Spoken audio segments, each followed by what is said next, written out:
Hello guys, आज हम बात करने जा रहे हैं ऑपरेटिंग सिस्टम की। ऑपरेटिंग सिस्टम के बारे में ऐसा बोला जाता है कि ऑपरेटिंग सिस्टम जो होती है वो कंप्यूटर की जान होती है। मतलब कि ऐसा बोला जाता है कि बिना ऑपरेटिंग सिस्टम के जो कंप्यूटर है वो एक बेजान चीज़ होती है।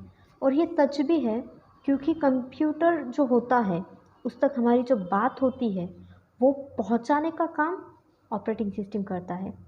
मतलब कि जो कंप्यूटर का हार्डवेयर होता है उसके साथ हमें जोड़ने की जो कोशिश होती है वो ऑपरेटिंग सिस्टम करता है। नहीं तो कंप्यूटर को पता कैसे चलेगा कि हम कंप्यूटर में करना क्या चाहते हैं, क्या नहीं करना चाहते, हम क्या देखना चाहते हैं।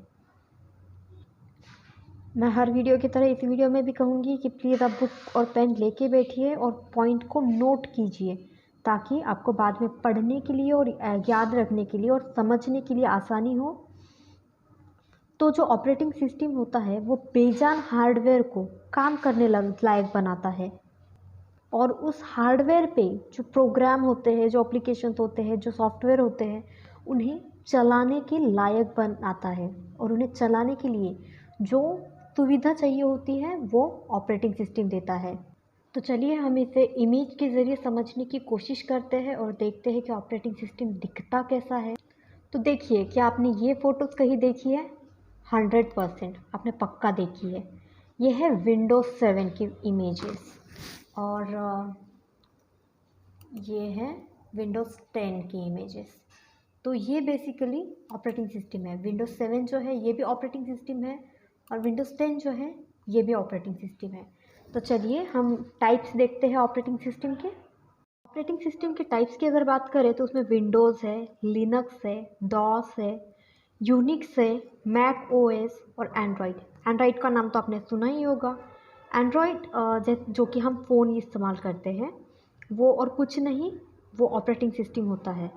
मतलब कि एंड्रॉयड, जैसे कि हम बोलते हैं कि हमने एंड्रॉयड का फ़ोन लिया, तो मोबाइल का नाम तो एंड्रॉयड नहीं होता ना, वो ऑपरेटिंग सिस्टम का नाम होता है। जैसे कि हम देख सकते हैं कि हम कंप्यूटर इस्तेमाल करते हैं, तो कंप्यूटर में काफ़ी ऐसी चीज़ें हैं कि अगर हम मोबाइल यूज़ कर रहे हैं तो कंप्यूटर यूज़ करना हमारे लिए बहुत ज़्यादा मुश्किल नहीं होता। लेकिन कंप्यूटर के फ़ीचर्स और एंड्रॉयड मोबाइल के फ़ीचर अलग होते हैं, क्योंकि कंप्यूटर में अलग ऑपरेटिंग सिस्टम होती है और मोबाइल में जो है वो अलग ऑपरेटिंग सिस्टम होती है। विंडोज़ में अगर देखा जाए तो उसमें विंडोज़ 95, विंडोज़ 98, 2008, 12, मतलब कि विंडोज़ 8, विंडोज़ 12, फिर विंडोज़ एक्सपी, विंडोज़ 7, विंडोज़ 8, 10। ये बेसिकली जो ये ऊपर वाली लाइन है ना, ये सर्वर के लिए इस्तेमाल होती है। और लिनक्स में रेड हैट। आपको अगर बेसिकली मतलब कि अगर ज़्यादा नॉलेज है तो आपने रेड हैट का भी नाम ज़रूर सुना होगा। बहुत पॉपुलर ऑपरेटिंग सिस्टम है लिनक्स की। और डॉस में M S DOS, PC DOS, DOS, ये जो है ये सब होता है। तो आपको मैं थोड़ी देर में दिखाऊंगी कि डॉस किस टाइप का होता है। डॉस जो हमारे जो विंडोज़ की जो ऑपरेटिंग सिस्टम है तो होती है ना, उसमें डॉस भी होता है। और मैक ओएस में एप्पल का। तो आपने सुना होगा ना कि कहते हैं कि हाँ मैंने एप्पल का फ़ोन ख़रीदा, तो उस फ़ोन में जो ऑपरेटिंग सिस्टम होती है वो एप्पल की होती है। मतलब कि आप अगर डिफरेंस भी देखो ना कि एंड्रॉयड के फ़ोन में कुछ अलग होता है, एप्पल के फ़ोन में अलग होता है। तो नॉर्मली अगर देखा जाए तो कंप्यूटर में भी रैम होता है, मोबाइल में भी रैम होता है, एप्पल के फ़ोन में भी होता है। काफ़ी ऐसे फीचर है जो कि सेम होते हैं अगर हार्डवेयर के नॉलेज से देखा जाए तो, लेकिन उसमें सॉफ्टवेयर अलग होता है। तो सॉफ्टवेयर जो है वो ऑपरेटिंग सिस्टम होता है। तो ऑपरेटिंग सिस्टम के ये नाम है, सिर्फ यहाँ तक ही सीमित नहीं है, वैसे तो काफ़ी सारे हैं, लेकिन वीडियो जो है वो बहुत लंबी हो जाएंगी, इसलिए मैंने सिर्फ इतने ही नाम जो है वो लिए हैं। अब ऑपरेटिंग सिस्टम जो होते हैं उसमें भी टाइप्स होते हैं। एक तो टेक्स्ट बेस मतलब कि कमांड बेस, या फिर GUI। GUI क्या होता है कि अब मैं दिखाती हूँ आपको, एक मिनट। GUI मतलब कि हमें कंप्यूटर में देखिए फ़ोटोज़ नज़र आ रहे हैं।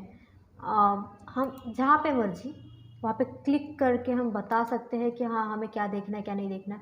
हाँ हमें क्रोम ओपन करना है, चल हम क्लिक करके क्रोम पे जा रहे हैं। हमें ये एडोब रीडर ओपन करना है, हम क्लिक करके जा रहे हैं। मतलब कि हमें यहाँ पे सारे इमेज नज़र आ रहे हैं। लेकिन जो कमांड प्रॉम्प्ट होता है उसमें इमेज नज़र नहीं आते, वो कैसे ऑन करना होता है। तो चलिए हम कीबोर्ड की तरफ जाते हैं। कीबोर्ड पे हम प्रेस करेंगे विंडोज़ R। यहाँ पे देखिए एक ऐसा ओपन हो गया। तो यहाँ पे हम टाइप करेंगे CMD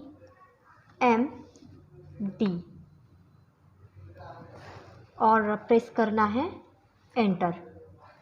तो ये देखिए यहाँ पे ये ओपन हो जाएगा। तो देखिए, तो जैसे हमने ये कमांड प्रॉम्प्ट ओपन किया तो पूरी स्क्रीन जो है वो ब्लैक हो गई। तो अभी जो हमारी GUI वाली ऑपरेटिंग सिस्टम है, मतलब कि वो जो फ़ोटो वोटो इमेजेस आते हैं, उससे पहले यही ऑपरेटिंग सभी लोग इस्तेमाल किया करते थे। मतलब कि जो ये ब्लैक स्क्रीन वाली ऑपरेटिंग सिस्टम है ना, ये इसमें लेकिन क्या होता है कि हमें कमांड डालने होते हैं। जो भी चीज़ करनी है उसके कमांड याद रखने होंगे और वो ये करने होंगे, तो रन करने होंगे। तो जो है इस पर काम करना थोड़ा मुश्किल है।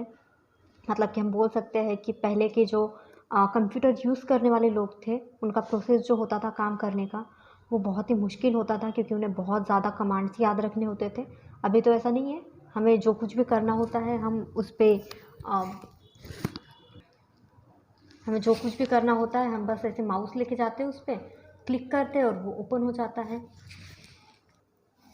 और हमारा जो ऑपरेटिंग सिस्टम है वो एक सॉफ्टवेयर होता है। Operating system is a software, लेकिन वो किस टाइप का सॉफ्टवेयर है, चलो आगे हम देखते हैं। सॉफ्टवेयर में बेसिकली ये 3 टाइप होते हैं: सिस्टम सॉफ्टवेयर, एप्लीकेशन सॉफ्टवेयर और यूटिलिटी सॉफ्टवेयर। तो हमारा जो ऑपरेटिंग सिस्टम है वो आता है सिस्टम सॉफ्टवेयर में। और एप्लीकेशन सॉफ्टवेयर जो होता है, जैसे कि टैली हो गया, और बहुत से ऐसे होते हैं जो कि हम इस्तेमाल करते हैं। और यूटिलिटी सॉफ्टवेयर में जो हम एंटीवायरस इंस्टॉल करते हैं ना कंप्यूटर में, वो यूटिलिटी सॉफ्टवेयर में आते हैं। मतलब कि पहले सिस्टम सॉफ्टवेयर के अंदर ही ये दोनों सॉफ्टवेयर इंस्टॉल करने होते हैं। ऐसा नहीं कि हम बिना सिस्टम सॉफ्टवेयर के जो है एप्लीकेशन सॉफ्टवेयर या फिर यूटिलिटी सॉफ्टवेयर इंस्टॉल कर लेंगे, तो ऐसा नहीं होता है। आई होप कि मैं आपको ऑपरेटिंग सिस्टम के बारे में प्रॉपर समझा पाई हूँ।